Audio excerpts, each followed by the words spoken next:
अस्सलाम वालेकुम। मेरा नाम डॉक्टर अली हसनैन मलिक है और मैं इस वक्त पेशावर में अपनी प्राइवेट प्रैक्टिस कर रहा हूँ डबगरी गार्डन्स पेशावर में हबीब मेडिकल सेंटर में। आज जिस बीमारी के मुतलिक में हम लोग आपसे बात करना चाहेंगे उसको कहते हैं गाल ब्लैडर स्टोन्स। आम फहम ज़बान में इसको पित्ते की पत्थरी कहा जाता है। गाल ब्लैडर होता क्या है, सबसे पहले हम ये बात करेंगे। तो गाल ब्लैडर एक छोटा सा गदूद होता है, हमारे जिगर और लिवर या लिवर के निचले हिस्से में पड़ा होता है और इसका मेन काम जो है, इसका मेन फंक्शन ये है कि ये हमारे क़ुव्वत हिज़ाम और हमारे हाज़मे को दुरुस्त करता है और इसमें मदद देता है हमें, ताकि हम अपने जिस्म में खुराक को हज़म कर सकें। इसकी जो सबसे मेन बीमारी है उसको हम पित्ते की पत्थरी कहते हैं। This is one of the most common surgical procedure या surgical disease which we are dealing nowadays. General surgeon के पास जो इलेक्टिव केसेस में सबसे कॉमन सर्जरी होती है वो यही होती है और हम भी हर दूसरे तीसरे दिन जो है 1 2 3 ऑपरेशन इसी के ही करते रहते हैं। पित्ते की पत्थरी बनती क्यों है? तो पित्ते की पत्थरी बेसिकली 2 किस्म की होती है। एक कोलेस्ट्रॉल ज़्यादा होने की वजह से और दूसरा जो है पिगमेंट स्टोन्स हम उसको कहते हैं। पिगमेंट स्टोन जिस्म में किसी खून की बीमारी के होने की वजह से बन सकती है, लेकिन हमारे मुआशरे में ज़्यादातर कोलेस्ट्रॉल स्टोन्स होते हैं।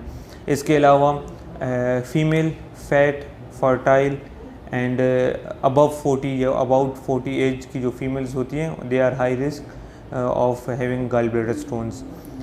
गाल ब्लैडर स्टोन्स के अब हम बात करेंगे कि इसके अलामात क्या होती हैं। तो मोस्ट कॉमन जो इसका सिम्टम है वो है उनका एपिगैस्ट्रिक पेन या राइट हाइपोकॉन्ड्रियल पेन। नॉर्मली अमूमन इस तरह होता है, एक औरत को या एक बंदे को गाल ब्लैडर स्टोन की बीमारी जिसको हो उसको इस अपने पेट के दरमियाने हिस्से में ऊपर वाले या साइड दाईं साइड पर दर्द होता है, जो कि कमर के शोल्डर्स के दरमियान की तरफ रेडिएट करता है।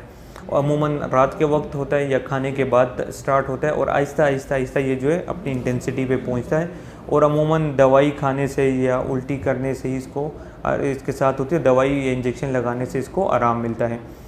इसके अलावा इसको जो है पेट में गैस हो जाना, खट्टे डिकार आ जाना, इस तरह के साइन सिम्टम्स भी होते हैं। शदीद उल्टियाँ आना, ये इसके सिम्टम्स में शामिल है। अक्सर मरीज़ों को स्टोन्स पड़े हुए होते हैं जिस्म में, पित्ते में, लेकिन उसको कोई भी अलामत नहीं होती है, तो ऐसे मरीज़ को हम नॉर्मली नहीं छेड़ते हैं। ख़दशात इसके क्या हैं? अब हम बातें हैं कि पित्ते की पत्थरी का अगर बर वक्त इलाज ना किया जाए तो उसको क्या ख़दशात हो सकते हैं। तो सबसे जो कॉमन है, अगर पित्ते में पत्थरी पड़ी है तो इसमें बार बार ज़ख़म बन सकता है, बार बार ज़ख़म हो सकता है और बार बार बंदे को तकलीफ़ होती है, जो अपने आपकी रेगुलर लाइफ आपकी डिस्टर्ब कर सकती है और आपकी लाइफ को रूटीन लाइफ वर्क जो है वो डिस्टर्ब कर सकती है। इसके अलावा अक्सर होता है कि स्टोन जो है गाल ब्लैडर के मुंह में फंस जाता है, जिसकी वजह से गाल ब्लैडर सूज जाता है और सूजने के बाद उसमें पीप या पस बन जाती है। समटाइम्स इस तरह भी होता है कि ये पत्थरी, छोटी छोटी पत्थरी जो होती है, ये गाल ब्लैडर से स्लिप होकर नीचे आके उसके नीचे एक पाइप होता है जिसको हम कॉमन बाइल डक्ट कहते हैं, तो उस डक्ट के मुंह या नीचे आके फंस जाता है, जिसकी वजह से बंदे को यरकान हो जाता है और यरकान एक शदीद बीमारी है जिसकी वजह से पेशेंट को हॉस्पिटलाइज होने की ज़रूरत पड़ सकती है। अपार्ट फ्राम दैट, ये स्टोन अगर पेंक्रियाटिक डक्ट के पास फंस जाए तो इसको हम पेंक्रेटाइटिस भी कहते हैं।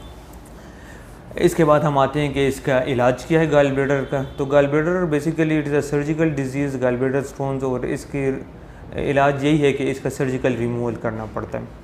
नॉर्मली 3-4 किस्म के ऑपरेशन हैं जो हम लोग करते होते हैं। एक open surgical removal of gall bladder जिसको हम ओपन कोलेसिस्टेक्टमी कहते हैं, जो हम जिस्म के पेट के दाईं साइड पर एक 7 से 10 सेंटीमीटर की एक इंसिजन देकर ज़ख़म को हम वूंड को खोलते हैं और गाल ब्लैडर रिमूव करते हैं। इसके अलावा जो दूसरा जो प्रोसीजर है उसको लेप्रोस्कोपिक कोलेसिस्टेक्टमी कहते हैं। कैमरे की मदद से हम छोटी सुराखों से उसको निकाल लेते हैं।